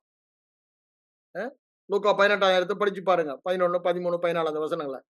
ஒருத்தன் வந்து தான் கிரியையே சொல்லிக் கொண்டிருந்தானாம். ரைட் 1, 2, 3, 10, 15 எல்லாம் சொன்னான். அவன் எல்லா கிரியையும் சொன்னான். ஆனா இன்னும் 100% வரல. ஏன்? ஒருவனும் 100% நீதிமானா வாழ முடியாது. 1ல தவறுனாலும் அதுக்கு மார்க் கம்மியாயிடும். 1ல தவறுனாலும் ஃபெயில் தான். 100% தான் பாஸ் பரலோகத்துக்கு போறதுக்கு. அப்படித்தானே? இந்த மகிமையை வெளிப்படுத்துறதுக்கு. இவன் வரிசையா லிஸ்ட் சொல்றான். அப்படிதானே? நான் உபவாசம் பண்றேன். நான் இத்தனை மணி நேரம் ஜெபம் பண்றேன். நான் வேதம் வாசிக்கிறேன். தசம பாகம் காணிக்கை கொடுக்கிறேன். இந்த உலக மக்கள மாரி நான் லஞ்சம் வாங்குறது இல்ல. உலக மக்கள மாரி நான் வாழல. நான் ஒரு வித்தியாசமான வாழ்க்கை வாழ அப்படின்னு தான் கிரியையே சொல்லிட்டு போறான். நான் செஞ்சேன், நான் செஞ்சேன், நான் செஞ்சேன். அது என்னங்க? நியாயப்பிரமாண மைண்ட் செட். இல்ல கிரியை ஏன்? அவன் வாழ்ந்த காலம் அப்படிதான். ஆனா அப்பவும் ஒரு ஆயக்காரன் வருகிறான். அவன் ஒரே வார்த்தை தான் சொல்றான். என்ட்ட ஒண்ணும் இல்ல ஆண்டவரே. அவன மாரி போஸ்ட் பண்றதுக்கு என்ட்ட ஒண்ணுமே என்ன சொல்றான்? என் மேல் கிருபையாயிரும். உள்ள விட்டுறாரு. வா. அவனே நீதிமானாக்கப்பட்டான். உள்ள வா, பரலோகத்துக்கு வா. இவன் இவ்வளவெல்லாம் செஞ்சேன்றான். உனக்கு இல்லப்பான்ட்டாரு. அவன் அல்ல, இவனே நீதிமானாக்கப்பட்டான். இவன் ஒரே வார்த்தை கிருபையை சார்ந்து கொண்டான். இன்னைக்கு அததான் நான் சொல்ல வரேன். நம்ம கிறிஸ்தவ வாழ்க்கையில எல்லாமே கிருபை. அங்க முழுசா பாருங்க. அந்த 10 குஷ்டரோகிகள் அதுக்கு முந்தின அதிகாரத்துல 17ஆம் அதிகாரத்துல 10 குஷ்டரோகிகள் என்னன்றாங்க? கிருபையாயிருன்னு தான் கேட்கிறாங்க ஆண்டவர். ஒரே வார்த்தை தான். போய் ஆசாரன்ட்ட காமின்றாரு. கிருபையை சார்ந்து கொண்டினா சுகம், அற்புதம், வெற்றி. அதனாலதான் அவர் என்ன சொல்றார் ரோமர் 6:14 நீ நியாயப்பிரமாணத்தில் இருக்க வரைக்கும் உனக்கு வெற்றி வாழ்க்கையே இல்ல. வியாதி மேல வெற்றி இல்ல, பாவத்தின் மேல வெற்றி இல்ல, தோல்வி மேல வெற்றி இல்ல. என்னைக்கு நீ கிருபைக்கு வந்துட்டியோ உனக்கு வெற்றி. அதனாலதான் இங்க சொல்றாரு. அந்த 10 குஷ்டரோகிய கிருபையாயிரும்னா, ரைட் போங்கடா. போய் ஆசாரன்ட்ட காமிங்கடான்றாரு. அவங்க தங்களுடைய அண்ணவரே நாங்க ஒண்ணு இப்படி பண்ணோம், அப்படி பண்ணோம், இந்த தப்பு பண்ணோம், மன்னி இன்னியும் நாங்க இப்படிலாம் புண்ணியம் பண்ணோம். ஒண்ணும் சொல்லல. கிருபை தான் சார்ந்து கொண்டாங்க. கிருபையை சார்ந்து கொண்டோமானால் மகிமை வெளிப்படும். அவங்க வாழ்க்கையில மகிமை வெளிப்பட்டது. பர்த்தலேமே குருடன் அதே அதிகாரத்தில் 18ஆம் அதிகாரத்தில் திரும்பி பர்த்தலேமே குருடன் என்ன பண்ணான்? அவன் அந்த இரக்கம் கிருபைதான். ஆனா ஆண்டவர் உனக்கு என்ன செய்யணுங்க? பார்வையடைய வேணும்ன்றான். அப்ப பாருங்க உன் அப்போ கிருபையை விசுவாசித்தோமானால் அங்க பாருங்க ஆண்டவர் இயேசு கிறிஸ்துவும் கிரியை அல்ல கிருபையை தான் திரும்ப திரும்ப போதித்தார். நம்ம அத பவுல் வந்து மாத்திட்டான்னு சொல்றது இல்ல. ஆண்டவரே அதை நமக்கு காண்பிப்பதை நாம் பார்க்கிறோங்க. சகேயை கூட பாருங்க. அந்த 18ஆம் சகேயை மட்டும் என்ன பண்ணான்? அந்த கிருபையை பார்க்கணும்னு நமக்கு அளவற்ற ஆசை. பெரும் கூட்டம். அவன் ஆயக்காரரின் தலைவன் ஐஸ்வர்யவான். ஆனா இந்த ஆவல் பாருங்க. கிருபையை பார்க்கணும். இயேசுவை பார்க்க வேண்டும்னு காட்டத்தி மரத்திலே ஏறிட்டான். பிரெஸ்டீஜ் எல்லாம் பார்க்கலங்க அவன். தான் யாரு? ஆயக்காரனின் தலைவன். Revenue department chief secretary. அவன்தான். அவன்தான் சீஃப் இந்த ரெவென்யூ டிபார்ட்மெண்ட். ரெவென்யூ மினிஸ்டருக்கு அடுத்தது அவர்தான். ரெவென்யூ மினிஸ்டர் சீஃப் மினிஸ்டருக்கு அடுத்தவர். இல்ல பிரைம் மினிஸ்டருக்கு அடுத்தவர். அவருக்கு சீஃப் செக்ரட்டரி இவர்தான். ஆயக்காரரின் தலைவன். அவங்க இன்கம் எல்லாம் இவங்க மூலம் இவனுக்கு எல்லாமே தெரியணும். எல்லாமே இவன் தான் ஆர்கனைஸ் பண்ணும். பெரிய ஐஸ்வர்யவான். ஏன்? நிறைய காசு அடிச்சுட்டான். லஞ்சம் வாங்கி எல்லாம். பரிசுத்தமா வாழ்ந்தான்ல. அப்போ அவனுக்குள்ள ஒரு ஆவல். இந்த கிருபையாகிய தேவனை பார்க்க வேண்டும் என்று கேள்விப்பட்டான். கேள்விப்பட்டதுனால ஒரு விசுவாசம் அந்த கிருபை மேல வந்தது. காட்டத்தி மரத்துல ஏறிட்டான். அட்லீஸ்ட் அந்த கிருபையை நான் பார்த்துறேன்னு. ஆனா அவன் கிருபையை நோக்கி பார்க்கும் பொழுது கிருபை என்ன பண்ணது? அவனை இறங்கி வர சொன்னது. அந்த கிருபை அவனோடு அவன் வீட்டுக்கு போகும் பொழுது அவனால அதை தாங்க முடியல. ஏன் ஏன் வீட்டுக்கு ஏன் தேவாதி தேவன் குமாரன் வராருன்னா அப்பதான் அவன் சொல்றான் மனம் திரும்ப. அப்ப பாருங்க, தேவனுடைய தயவு அவனை மனம் திரும்ப வைத்தது. தேவனுடைய கிருபை அவனை மனத அதான் ரோமர் 2 சொல்றாரு, தேவ தயவு உன்னை மனம் திரும்ப ஏவுகிறது என்று சொல்லுகிறாராங்க. அதுதான் இங்க சகய வாழ்க்கையில பார்க்கிறோம். எல்லாத்தையும் அப்ப பாருங்க, வேற ஒண்ணுமே இல்லைங்க. கிருபை. நீ கிருபையை பார்க்கும் பொழுது தேவன் அதை உன் விசுவாசமாக பார்க்கிறார். கிருபையை நீ பார்க்கும் பொழுது, உன் கிரியை நீ பார்க்கிற வரைக்கும் வெற்றியே இல்ல. வெற்றி இல்ல, சுகம் இல்ல, நிறைவு இல்ல, பரிபூரணம் இல்ல, விருத்தி இல்ல. ஒண்ணே ஒண்ணுதான், கிருபையை பார்த்தா போதும். கிருபை மேல போக்கஸ். நீ எவ்வளவுக்கு எவ்வளவு உன் கிரியை மேல போக்கஸ் வைக்கிறியோ, வெளியில நீ செய்யற காரியங்கள்ல அவ்வளவுக்கு அவ்வளவு தோல்விதான். அதனாலதான் அங்க பாருங்க, அதே நீ வரிசையா நீங்க அந்த 2 அதிகாரத்தை படிச்சு பாருங்க, 17, 18, 19. அங்க திரும்பி அவர் என்ன சொல்றாரு பாருங்க. ஒருத்தன் வரான், நித்திய ஜீவனை சுதந்திரித்துக் கொள்வதற்கு நான் என்ன செய்ய வேண்டும் ஆண்டவரேன்னு கேட்கறான். வரும்போதே இந்த மைண்ட்ல தான் வரான், நான் என்னமா செஞ்சு பரலோகத்துல சீட்டு வாங்கிடணும்னு. இப்பதான் பார்த்தோம் ஒருத்தன், அதே கேட்டகரி தான். நான் இதை செஞ்சேன் அதை செஞ்சேன்னு சொன்னா அவனுக்கு உள்ள இடம் இல்லைன்ட்டார் ஆண்டவர்.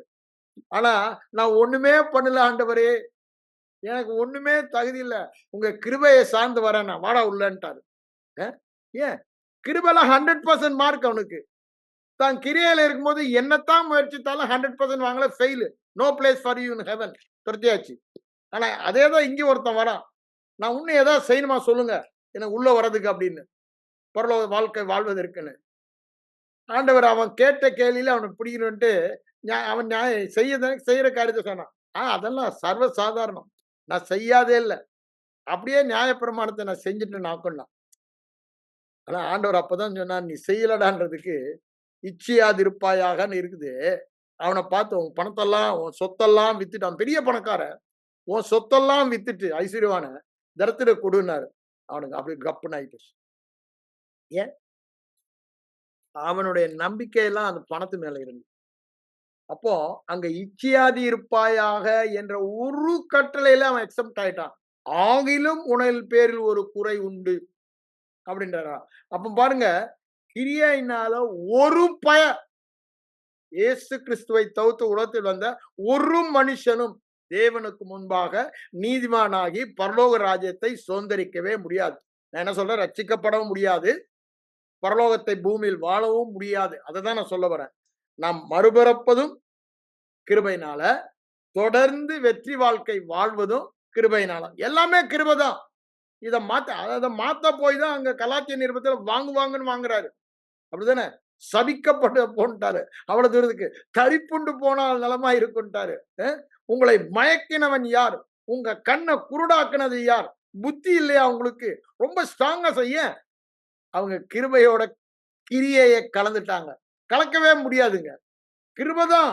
மறுபடியும் பிறப்பிலும் கிருபைதான், ஒவ்வொரு நாளும் கிருபைதான். கிறிஸ்தவ வாழ்க்கையில எல்லாமே கிருபைதான். அதனால்தான் அங்க என்ன சொல்றாரு, ஒட்டகமானது ஊசியின் காதலில் நுழைய முடியுமா? முடியவே முடியாது. நல்ல பெரிய எக்ஸாம் பாருங்க. இவ்வளோண்டு நம்மளால அந்த நூலையே கோக்க முடியல. ஐசைட் பாப்புலா இருந்தா தான் அந்த நூலை கோக்க முடியுது ஊசியின் காதுல. ஆனா ஒட்டகம் அது நுழையுமான்னு கேட்கிறாரு. அதுதான் முடியவே முடியாது. இல்ல அதேதான் ஒன்னால நியாயப்பிரமாணத்தை கீப் அப் பண்ணவே முடியாது. ஒரு பயனும் தான் கிரியையினால நீ கீப் அப் பண்ணிட்டீன்னா ஒட்டகமே ஊசியின் காதுக்குள்ள போறதுக்கு ஈக்குவல்ன்றாரு. யோசித்து பாருங்க. அவங்க அப்படின்னா யார்தான் முடியும்? ரொம்ப சோர்வுற்று இல்லப்பா, உங்களுக்கு ஒரு நல்ல செய்தி இருக்கு. தேவனாலே கிருபையினாலே எல்லாம் கூடும். கிருபையினாலே எல்லாம் கூடும். கிருபையினாலே எல்லாம் கூடும். மனிதரால் கூடாதது கிருபையினாலே கூடும். அதனாலதான் சொல்றாரு, என் கிருபை உனக்கு போதுண்டான்றாரு. ஏன் எது ஒண்ணா முடியல, அது வான ஆண்டவரை எடுத்துருங்க, என்னால முடியலன்னு கேட்கிறான் பவுலு. அங்க 2 கொரிந்தியர் 12ஆம் அதிகாரத்துல ஆண்டவர் என்ன சொல்றாரு, அத மேற்கொள்ளுதான் கிருபை இருக்கேன்றாரு. அப்ப பாருங்க, ஊசியின் காதுல ஒட்டகம் போற அளவுக்கு ஒரு பெரிய பிரச்சனை இருக்கலாம், முடியவே முடியாது அப்படின்னு. அந்த பிரச்சனையை மேற்கொள்ளதான் கிருபை. அப்போ எப்போ மகிமை வெளிப்படுது? இந்த ஊசியின் காதுல ஒட்டகம் புகுந்துச்சுன்னு வச்சுக்கீங்களேன், தேவ மகிமை. அதுதான் கிருபை வெளிப்படுத்துகிறது. அதுதான் அவர் சொல்றாரு.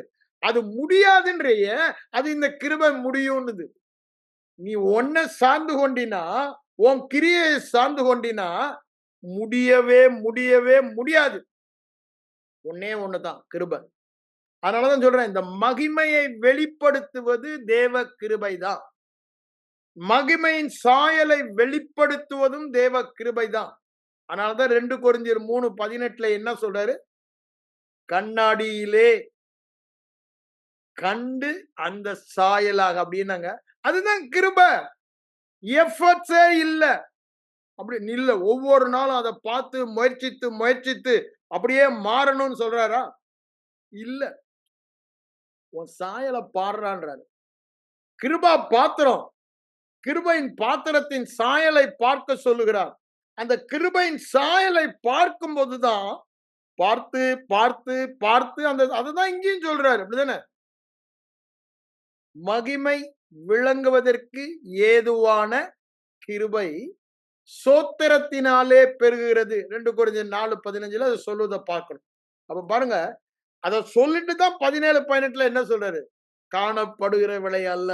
கிருபை எங்கங்க? காணப்படாதது. நோக்கி இருக்கிற நமக்கு அதி சீக்கிரத்திலே இந்த ஒட்டகம் ஊசி காதுல போற மாதிரி இருக்கிற பிரச்சனை எல்லாம் சர்வ சாதாரணமா நீங்கி போய் உள்ள போய் நீ வெளியே வருவேன்றார். அதான் சொல்றாரு, இது நித்திய கன மகிமை உண்டாக்கும். நீ கிருபையை பார்க்கும் போதுதான் அந்த மகிமை நித்திய கன மகிமை உண்டாக்கணும். என்னங்க? மகிமை வெளிப்படும். கானாவூரிலே அற்புதத்தை செய்து தம்முடைய மகிமையை வெளிப்படுத்தினார். அப்படிதானே? அதேதான் இங்கேயும் நித்திய கன மகிமை வெளிப்படும். as long as you focus on your works, நீ செய்யற கிரியை மேல உன் கண்களை பதிக்கும் வரைக்கும் மகிமை வெளிப்படாது. இயேசு செய்த கிரியை கிருபை மேல உன் கண்ணை வைக்கும் பொழுது, கிருபையை சார்ந்து கொண்டாதான் வெற்றி வாழ்க்கை. கர்த்தரை நம்புகிறவனை அப்படின்னு என்னங்க? அவர் செய்ததை விசுவாசிக்கிறவனை கிருபை சூழ்ந்து கொள்கிறதுனால மகிமை வெளிப்படும். இந்த மகிமையின் சாயலுக்கு காரணமே என்னங்க? கிருபைதான். கிருபையினாலதான் மகிமையின் சாயல். அவருடைய ஒரே பேரான குமாரனை மூத்த குமாரனாக்கி, அப்படிதானே?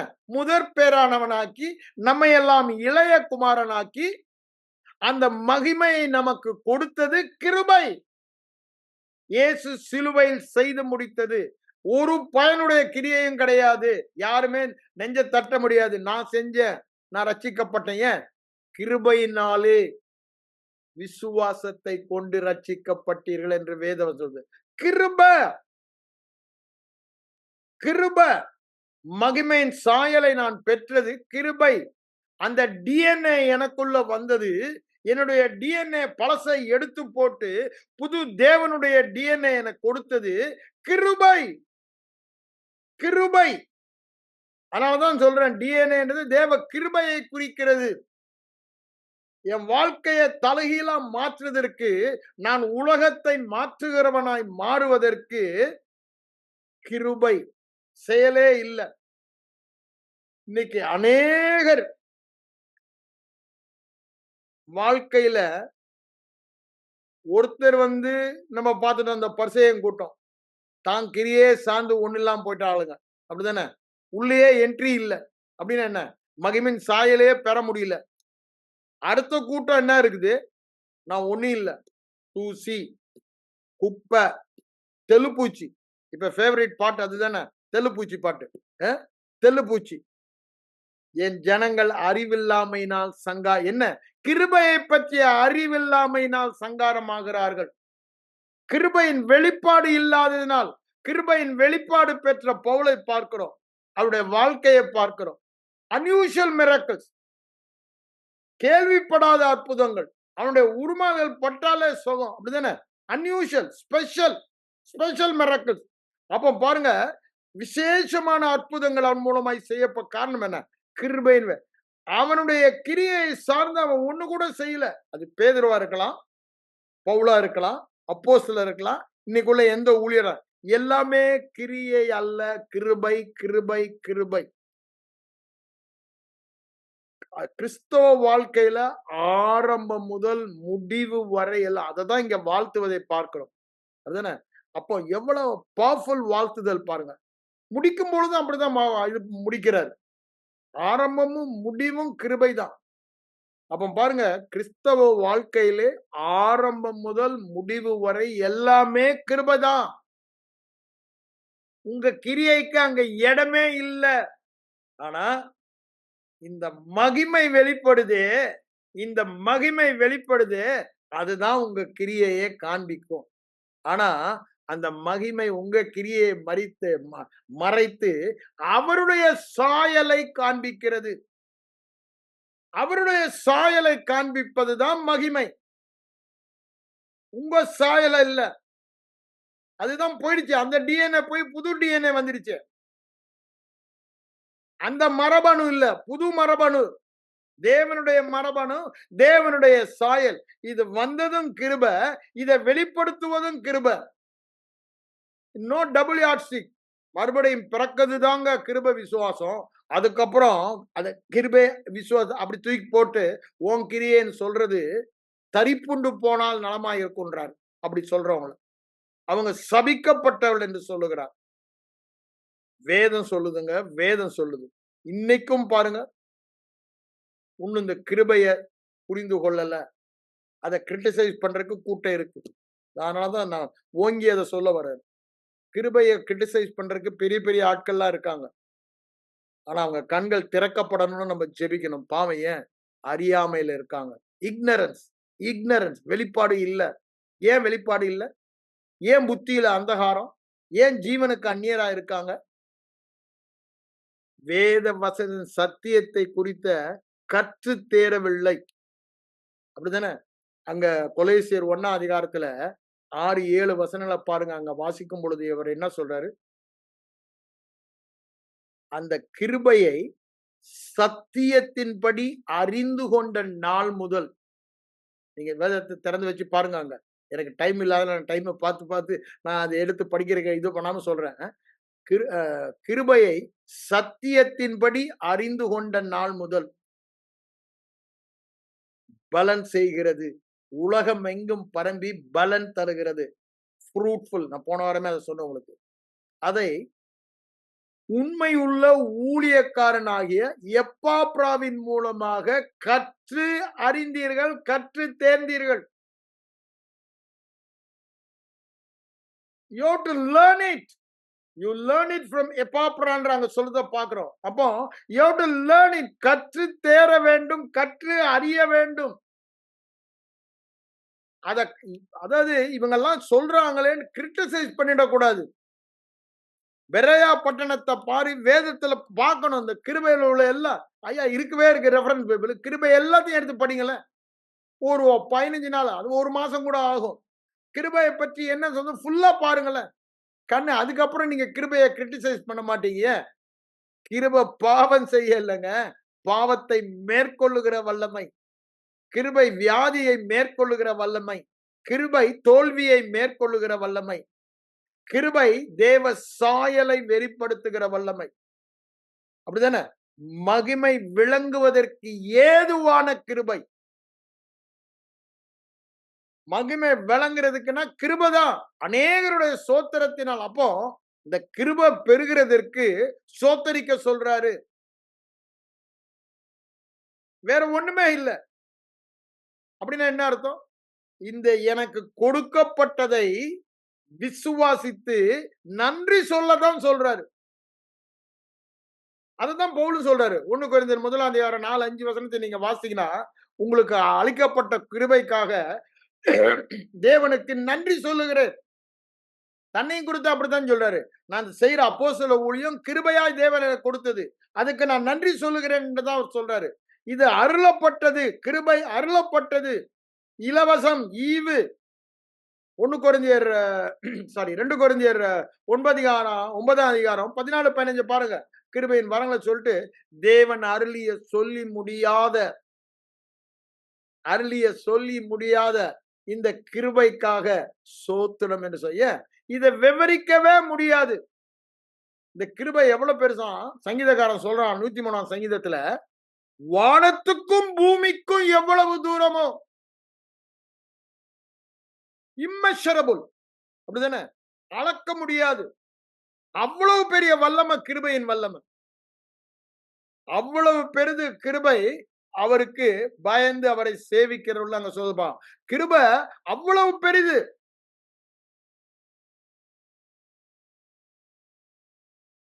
பாவம் பெருகிற இடத்தில் கிருபை அதிகமாய் பெறுகிறதான் அத விழுங்கி போட்டது. அது வியாதியா இருக்கலாம், பாவமா இருக்கலாம், பிசாசின் எல்லா வல்லமையை விட பெரிய வல்லமை கிருபை. அது தெரியாம நம்ம முயற்சியில நம்ம கிரியையில போயிட்டு இருந்தோம்னா தேவ சாயல் தேவ மகிமை வெளிப்படாது. என்னங்க, வியாதியில சுகமாகிறதான் தேவ மகிமை வெளிப்படுவது. தரித்திரத்தில் இருந்து ஐஸ்வர்யத்தில் வருதுதான் தேவ கிருபை. அதுதான் அவர் சொல்றாருல்ல 2 கொரிந்தியர் 8:9ல, தேவனுடைய கிருபையை அறிந்திருக்கிறீர்களே, அவர் ஐஸ்வர்யம் உள்ளவராய் இருந்தும் உங்களை என்னை ஐஸ்வர்யனாக்கும்படி அவர் தரித்திரரானாரே. அப்போ எப்ப அந்த கிருபையை நான் மகிமையின் சாயலை வெளிப்படுத்த முடியும்? ஐஸ்வர்யமான வாழும் போதுதான். எப்ப வாழணும்? அதுக்கு ஏதாவது ஒரு கண்டிஷனும் இல்ல. கிருபையை நோக்கி பார்த்தா போதும், கிருபையை விசுவாசித்தா போதும், உன் மனம் அவ்வாறு கிருபையின் மைண்ட் செட்டுக்கு வந்தா போதும். அததான் திரும்ப திரும்ப சொல்றாரு. கிருபை ஏற்கனவே கொடுக்கப்பட்டிருக்குது. எனக்கு ஐஸ்வர்யனாகிறதுக்கு ஒரு கிருபை தாருங்க, சுகத்தை பெறறதுக்கு ஒரு கிருபை தாருங்க, பரிசுத்தமா வாழ்றதுக்கு ஒரு கிருபை தாருங்க, இன்னும் தேவை, அதிகம் தேவைன்னு கேட்க சொல்லல, பிச்சை எடுக்க சொல்லல. கொடுக்கப்பட்ட கிருபைக்கு நன்றி சொல்லதான் சொல்றாரு. சோத்திரத்தினால பெருதினாங்க. அது வெளிப்படுகிறது. எப்படி வெளிப்படுது? மகிமையாக வெளிப்படுகிறது. அது மகிமையாக வெளிப்படுகிறது. மறுபடியும் பிறந்த நாளிலே நாம் அதை பெற்றுக்கொண்டோம். தேவனால் பிறந்தவர்கள் அப்படின்னா என்னங்க? கிருபையினால் பிறந்தவர்கள். கிருபையினால் பிறந்தவர்கள். உலகத்தில் இருக்கிறவனும் எனக்குள் இருக்க பெரியவன. இந்த கிருபை எல்லா பிரச்சனையை விட பெரியது. மாபெரும் பர்வதமே நீ எம்மாத்திரம் சொல்ற அளவுக்கு எல்லா பிரச்சனையை விட இந்த எனக்குள் இருக்கிற கிருபையின் வல்லமை பெரியது. தேவனால் பிறந்தவன்.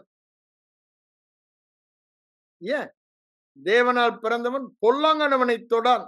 ஏன்? கிருபை. அப்படி பொல்லாங்கன் தொடான்னா பாவம் செய்ய மாட்டான். இவன் பாவம் செய்வான்னு மாத்தி பேசுறான். கிருபை லைசன்ஸ் கொடுத்துருச்சுன்னு. ஏன்? கிருபையை குறித்த வெளிப்பாடு இல்ல. பொல்லாங்கன் தொடானவன் தன்னை காப்பாற்றுகிறான். எப்படி? கிருபை பற்றிய வெளிப்பாட்டினாலே. தன் கிரியையினால் அவன் காப்பாத்தல. எடுத்து வாசி பாருங்க. 1 யோவான் 5:18 அது சொல்லுவதை நாம் பார்க்கிறோம். கிருபை அந்த வித்து எனக்குள்ள இருக்கிறபடினாலே தேவனால் பிறந்தவன் பாவம் செய்ய மாட்டான், தொடர்ந்து பாவத்தில் வாழ மாட்டான். 1 யோவான் 3:9 அதை சொல்லுவதை பார்க்கிறோம். இங்க 1 யோவான் 4:4 என்ன சொல்றாரு?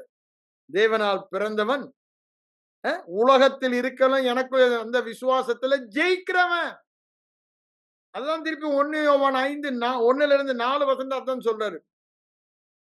தேவனால் பிறந்தவன், தேவனால் பிறந்தவன், அப்படின்னு என்னங்க? கிருபை தேவனால் பிறந்தவன், கிருபையினால் நிறைந்தவன், கிருபையும் சத்தியமும் நிறைந்தவன், இளைய குமாரன், முதற் பேரானருடைய செகண்ட் தேர்ட் பிறந்தவன். அவன் தன்னை காக்கிறான். அவன் உலகத்தை ஜெயிக்கிறவன். ஏன்? விசுவாசம் கிருபை மேல, தனக்குள் இருக்கிற வித்து மேல. என் வித்து இதுதான், தேவனுடைய வித்து தான், கிருபையும் சத்தியமும் நிறைந்த வித்து தான். அப்போ என் போக்கஸ் எல்லாம் எங்கதான் இருக்கணும்? கிருபையுள்ள வார்த்தை மேலதான் இருக்கணும். கிருபையுள்ள வார்த்தை என்ன சொல்லுது? அதுதான் என்ன சுதந்திரிக்க பண்ணுன்றாரு. அங்க அப்போஸ்தலர் 20:32 சொல்லும் பொழுது நமக்கு சுதந்திரத்தை தரவல்ல கிருபையுள்ள வார்த்தைகளுக்கு என்றார். இந்த கிருபையுள்ள வார்த்தை தான், இந்த கிருபையில தான் பலப்படுன்றாரு, இந்த கிருபையில தான் நீ நிலைத்திருன்றாரு. எல்லாமே கிருபை என்று சொல்லுகிறார். காரணம் என்ன? அப்ப பாருங்க, இந்த கிருபை இல்லாம பலப்படும். இருதயம் ஸ்திரப்படுவது எப்படின்றாரு? எபிரேயர் 13ல பார்த்தீங்கன்னா, அங்க என்ன சொல்றாரு? இருதயம் இருதயம் கிருபையினால ஸ்திரப்படும். இப்ப இருதயம் என்பது நம்ம ஆவி மனிதன சொல்றாரு. எப்படிதான் ஸ்திரப்படுமா? How it became strong? By grace, by grace, by grace. அப்ப ஸ்திரப்பட்ட என்ன ஆகும்? அது வெளிப்படும். அ பலவித அந்நிய போதையினால் அலைப்புண்டு திரியாதிருங்கள்ன்றார். அந்த எபிரேயர் 13ல அந்த வசனத்த வேணா நான் உங்களுக்கு வாசித்துர்றேன். அங்க என்ன சொல்றாரு பாருங்க. 13ல ஆ 9ஆம் வசனம். பலவிதமான அந்நிய போதனைகளால் அலைப்புண்டு திரியாதிருங்கள். இன்னைக்கு அதான் நடக்குது. WhatsAppல ஏகப்பட்ட போதனை வருது. அ ஆ அத ஊழியக்காரங்களும் எடுத்து பிரசங்கம் பண்றாங்க. அ அத சொல்லிட்டு என்ன சொல்றாரு பாருங்க. போஜன பதார்த்தத்தினால் அல்ல. போஜன பதார்த்தத்தினால் அல்ல. நல்லா ஆழமா உள்ள போட்டுருங்க. அ கிருபையினாலே இருதயம் ஸ்திரப்படும். நீ எத சாப்பிட்டா, எத சாப்பிடல அல்ல. கிருபையினால தான் இருதயம் ஸ்திரப்படும். இன்னைக்கு ஃபோக்கஸ் எல்லாமே அதுதான். இத சாப்பிடணும், அத சாப்பிடக்கூடாது. அந்நிய போதனையினால் அலைப்புண்டு திரியாதிருங்கள். அப்படின்னா என்ன? 2 மனம் அலைப்புண்டு திரியுதுன்னா அப்படி என்ன? இத சாப்பிட்டா இப்படி ஆயிடுமோ? கொலஸ்ட்ரால் ஆயிடுமா? இத சாப்பிட்டா சுகர் ஆயிடுமா? அத விட்டுட்டு இத ஃபோக்கஸ் பண்ண சொல்றார் கிருபைய. என்னங்க என் டிஎன்ஏவ ஃபோக்கஸ் பண்ண சொல்றாரு. இந்த டிஎன்ஏல அந்த சுகரோ, அந்த பிபியோ, அந்த என்ன எங்க அப்பா, தாத்தா பரம்பரையில இருந்து வந்துன்னு சொல்றாங்கல்ல. ஜெனடிக்கலி இன்ஹெரிட்டட் டிசீஸ்ன்னு. அ ஜெனடிக்கலி இன்ஹெரிட்டட் டிசீஸ் டிஎன்ஏல இருக்குதுல்ல.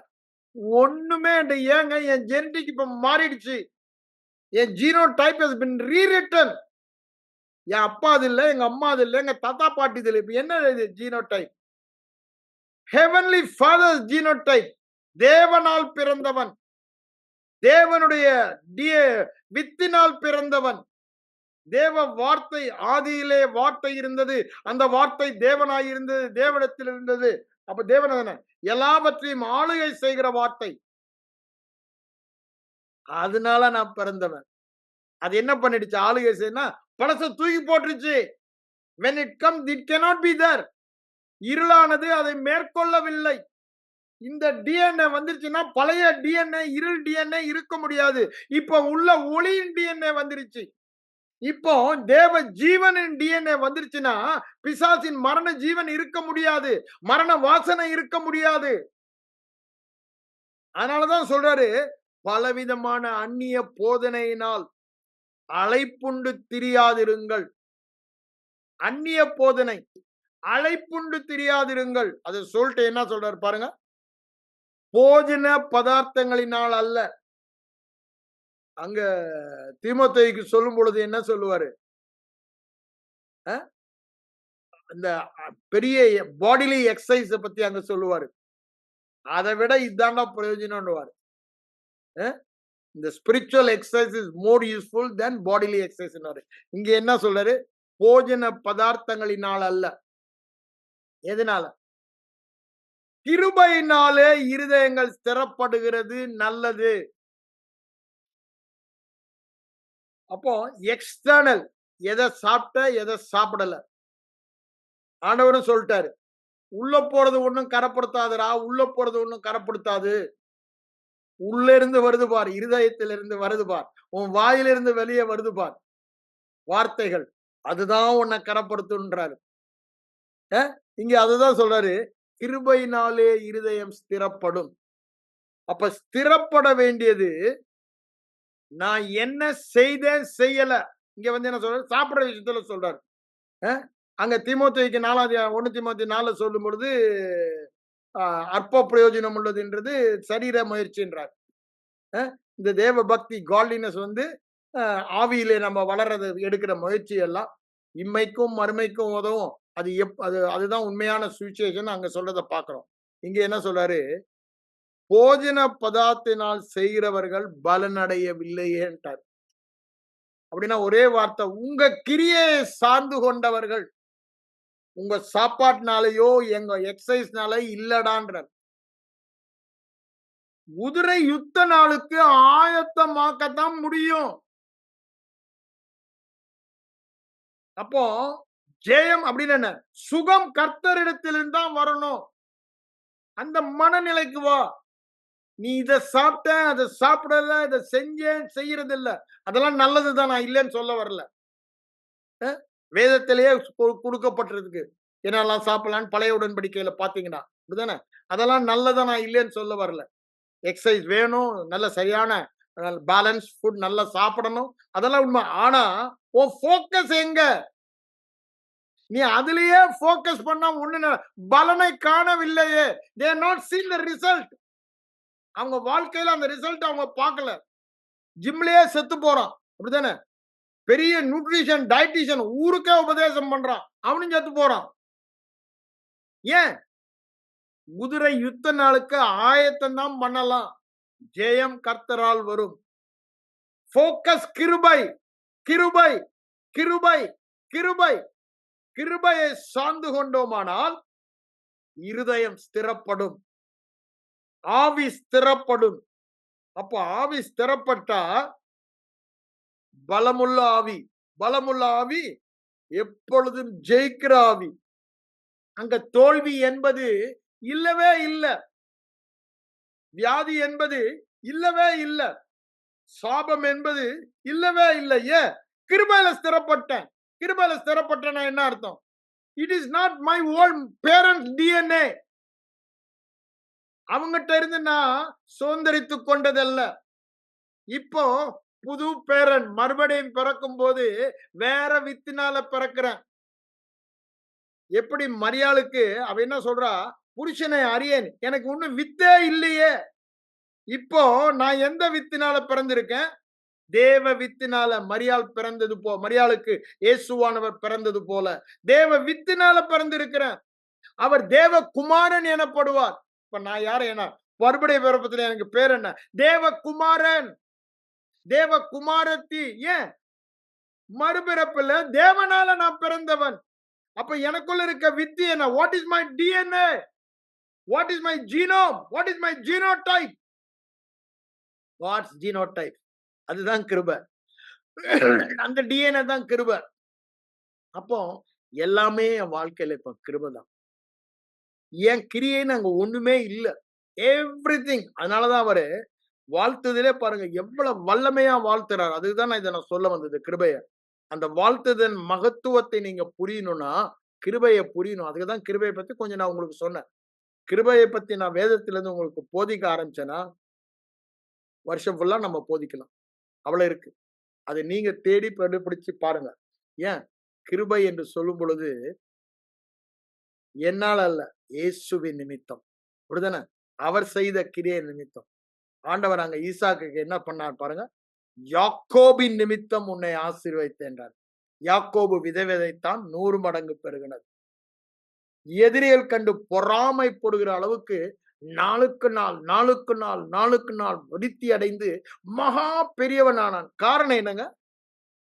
எடுத்து படிச்சு பாருங்க. அதான் 24ஆம் அதிகாரத்தை. ஆபிரகாமின் நிமித்தம் உன்னை ஆசை. இப்ப நம்ம பார்த்தா உன் கிரியை இல்லடா, உங்க அப்பன் கிரியைன்னு இல்ல. இப்போ யாரு? இயேசுவின் நிமித்தம், கிருபையின் நிமித்தம். இப்ப கிருபையின் நிமித்தம் என்ன அர்த்தம்? இயேசுவினுடையதெல்லாம் என்னுடையது. அதுதான் கிருபை. இயேசுவின் நிமித்தம் நாளுக்கு நாள் நாளுக்கு நாள் நாளுக்கு நாள் விருத்தி அடைந்து மகா பெரியவன் நீங்களும் நானும். காரணம் இயேசுவின் நிமித்தம். எண்ணங்களை மாற்றுங்கள், விசுவாசிக்க ஆரம்பிங்க, வெளிப்படுவதை பார்க்க முடியும். நோ இன்ஃபீரியாரிட்டி காம்ப்ளெக்ஸ், அப்படிதானே? நான் ஒண்ணு இல்ல, இயேசுவின் நிமித்தம் என்னால முடியல. இயேசுவின் நிமித்தம் என்னை பலப்படுத்துகிற அந்த கிருபை நிமித்தம் எல்லாவற்றையும் செய்ய எனக்கு பலன் உண்டு. ஆண்டவருடைய வாழ்க்கை அப்படித்தானே. ஐ myself can do nothing. என்னில் தானே நான் ஒன்றும் செய்ய முடியாது என்றார். ஆனா இந்த கிருபை தான் அவரை எல்லாம் செய்ய, சிலுவைக்கு போக வைத்தது கிருபை. அவரால முடியல. கெத்செமனேல அழுது ஜெபிக்கிறார். ஏன்? மனித சரீரத்துல இருக்காரு. ஆனா கிருபை அவரை தாங்கினது. அவர் மரணத்துக்கு சென்றது கிருபை என்று வேதவசனம் சொல்லுது. எடுத்து படிச்சு பாருங்க. எபிரேயர் நிருபத்துல ரொம்ப கரெக்ட்டா சொல்றாரு. 9:14 சொல்றத பார்க்கிறோம். திருப்பி அங்க 10:29 கிருபையின் ஆவின்றாரு. அப்ப பாருங்க, கிருபை, கிருபை, கிருபை தான் அவரை அந்த இடத்திற்கு மேற்கொள்ளுகிறவனாக சென்றது. இயேசு மரணத்தை சந்தித்தார் என்றால், பாவங்களை தன் மேல் சுமத்தப்படும் பொழுது எல்லாவற்றையும் மேற்கொள்ள அவருக்கு வல்லமை கொடுத்தது தேவ கிருபை. கிருபையினாலே, கிருபையின் ஆவியினாலே, அப்படிதானே? அவர் நித்திய ஆவியினாலே, கிருபையின் ஆவியினாலே. அப்போ அந்த கிருபை தான் நமக்கு கொடுக்கப்பட்டிருக்கு. அந்த டிஎன்ஏ தான் நமக்கு கொடுக்கப்பட்டிருக்கிறது. அப்ப நம்ம மேற்கொள்வது நிச்சயம். மேற்கொள்வது நிச்சயம். கிருபையில இருக்கிற வரைக்கும் தோல்வியே இல்லைங்க. எப்போ ஏன் கிரி அதுதான் நியாயப்பிரமாண மைண்ட் செட் அவங்களுக்கு போட்டிருக்கு. நமக்கு என்ன போட்டா நியாயப்பிரமாணமே இல்ல. நம்ம யூதர்கள் அல்ல. நமக்கு என்ன? என் கிருபையின் மனநிலையில இருந்து கொண்டு நான் கிரியையின் மனநிலையை மிக்ஸ் பண்ணாதான் ப்ராப்ளமே ஆரம்பிக்குது. அது முடியாத காரியம். இன்னைக்கு அநேகர் அப்படிதான் சபையில நினைக்கிறாங்க. நான் முடிஞ்ச வரைக்கும் முயற்சிப்பேங்க. நான் முடிஞ்ச வரைக்கும் ட்ரை பண்ணுவேங்க. மீதி எல்லாம் கிருபை நடக்காது. ஒண்ணு இங்க வா இல்ல அங்க போ. அப்படிதானே?